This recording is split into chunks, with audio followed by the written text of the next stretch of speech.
Nakuha natin ang unqualified opinion mula sa Commission on Audit, ang highest audit rating. Ito ay malinaw na indikasyon ng ating transparency at fiscal integrity. In the unmodified opinion that the Office of the Vice President has been receiving since year 2022, says that the Office of the Vice President fairly presented the financial statements in all material respects.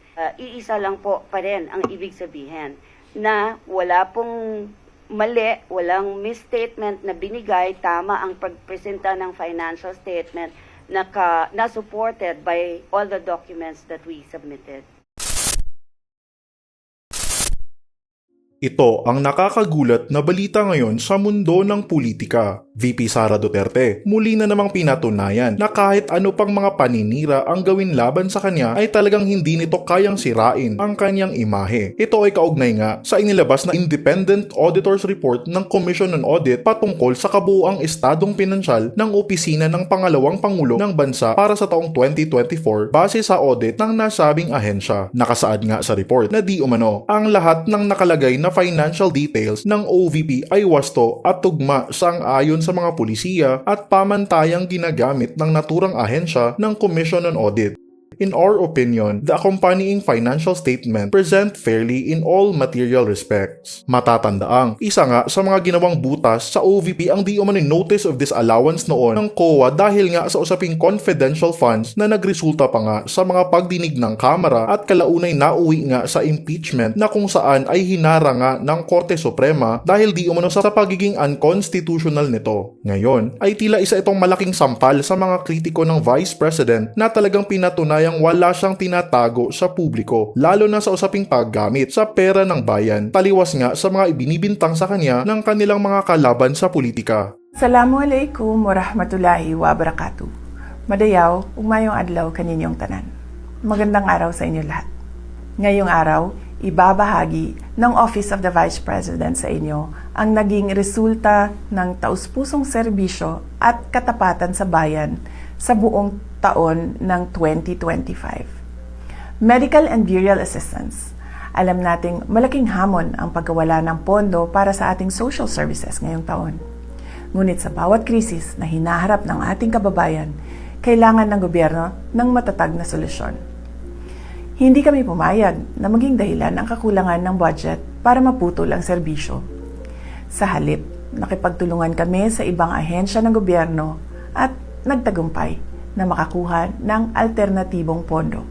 Dahil dito, nananatiling bukas ang ating assistance windows nitong taong 2025. Nakapagbigay tayo ng tulong sa 4,643 na Pilipinong may karamdaman. At nakatulong ang ating burial assistance sa 1,377 beneficiaries. Ito ang pruweba na kung may puso at paninindigan para maglingkod, laging may paraan para tulungan ang ating mga kababayan. Disaster relief and relief for individuals in crisis and emergencies program. Ang OVP ay laging handa sa panahon ng krisis.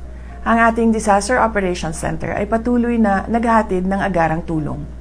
Sa kabuuan, umabot sa 73,054 na pamilyang Pilipino na naapektuhan ng kalamidad ang ating natulungan. Kabilang dito ang 9,129 na pamilyang nakatanggap ng donated items. As part of our rapid response to the 6.9 magnitude earthquake in Cebu and the Mount Canlaon eruption, OVP distributed 2,514 bags of 25 kilo rice. Kamakailan, personal kong pinangasiwaan ang relief operations sa Negros Occidental at Cebu para sa mga pamilyang sinalanta ng magkasunod na bagyong Tino at Uwan. Hindi rin natin kinalimutan ang ating mga bayaning frontliners at rescuers. Ang Kalusugan Food Truck ay nakapagpakain ng 1,866 na volunteers, rescuers at frontliners. Sa pamamagitan ng ating RICE program, nakapaghatid tayo ng kabuang 56,575 bags of rice and essential food items sa mga response zones. Pagbabago 1 Million Learners and Trees campaign. Ang ating pagbabago campaign ay ang ating pamumuhunan sa kinabukasan ng ating bansa. Ngayong taon, nalampasan na natin ang ating target.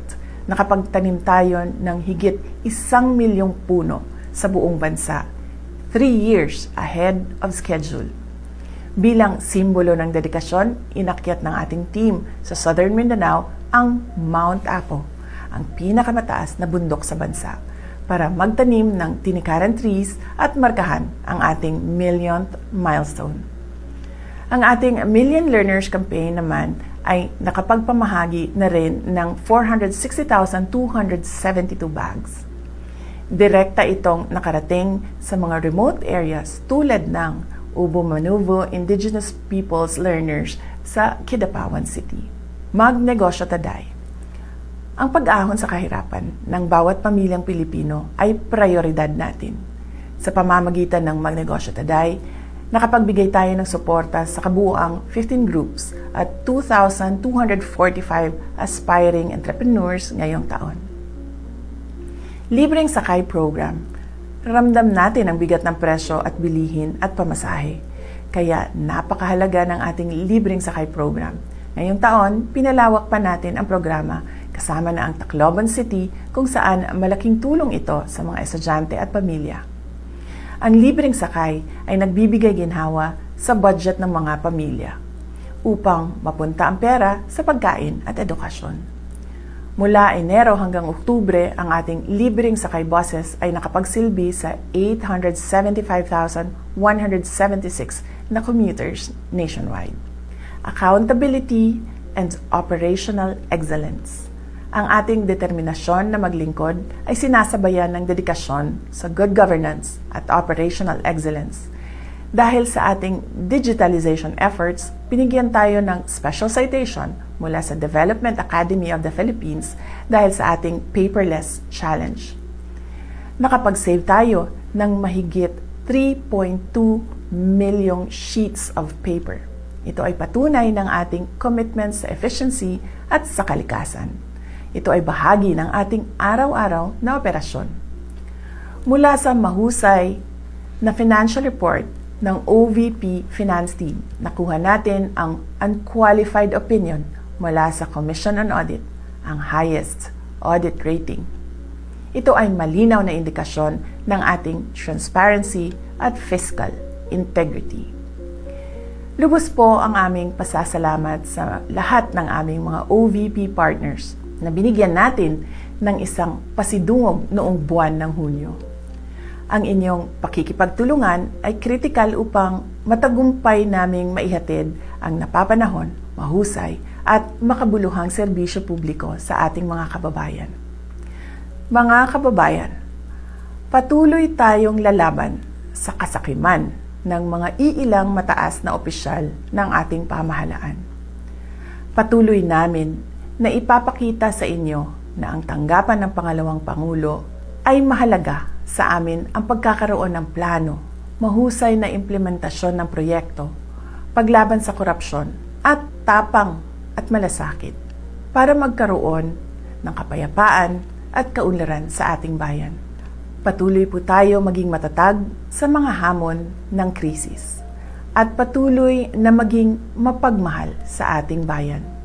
Gikan sa tibuok opisina sa Vice Presidente, naghinaot mi sa inyong malipayong pagsaulog sa Pasko ug kasadya sa inyong bagong tuig. Mahalin natin ang Pilipinas para sa Diyos sa bayan at sa bawat pamilyang Pilipino.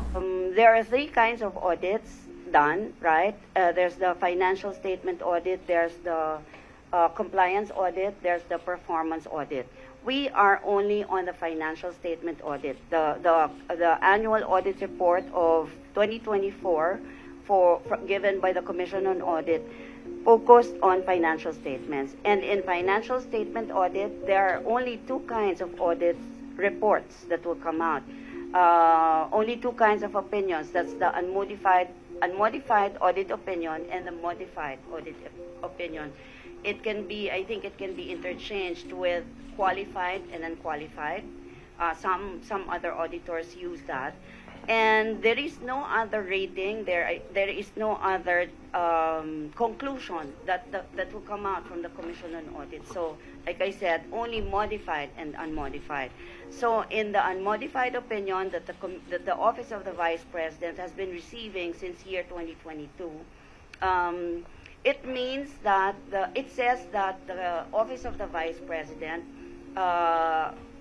fairly presented the financial statements in all material respects, and there is no misstatement whatsoever in such presentation.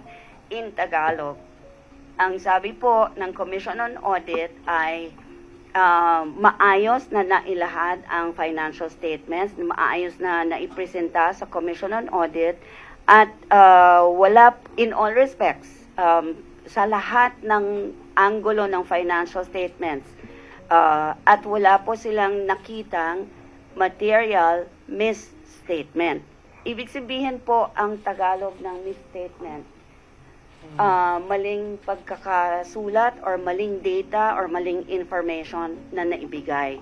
So, however way anyone will make a conclusion on that statement given by the Commission on Audit, iisa lang po pa rin ang ibig sabihin, na wala pong mali, walang misstatement na binigay, tama ang pagpresenta ng financial statement na supported by all the documents that we submitted. Any other questions on the topic? Raymond Antonio, Manila Bulletin. Good morning, spokes. May we ask about the LGUs, how receptive they are to the OVP programs?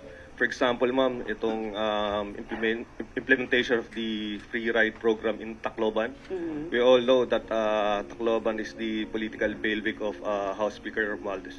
Thank you, ma'am. Yes, yes. Thank you for that question. Well, of course, there will be times that some people will oppose what we say or what we do. We cannot please everybody, but in Tacloban in particular, the Office of the Vice President really needs to provide the help because we have been consistently asked, and the service that we provide is really needed by the public. Kung kaya pong ibigay ng local government unit, okay din, gagawin din nila. But the thing is, naghihingi ang mga tao sa Office of the Vice President. And we see the need as well.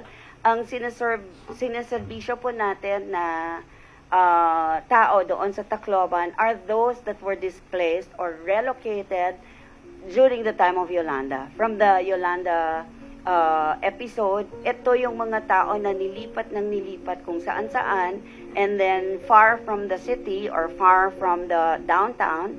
Kaya yun yung sinisilbihan. So from the resettlement site or the relocation site to the downtown and back.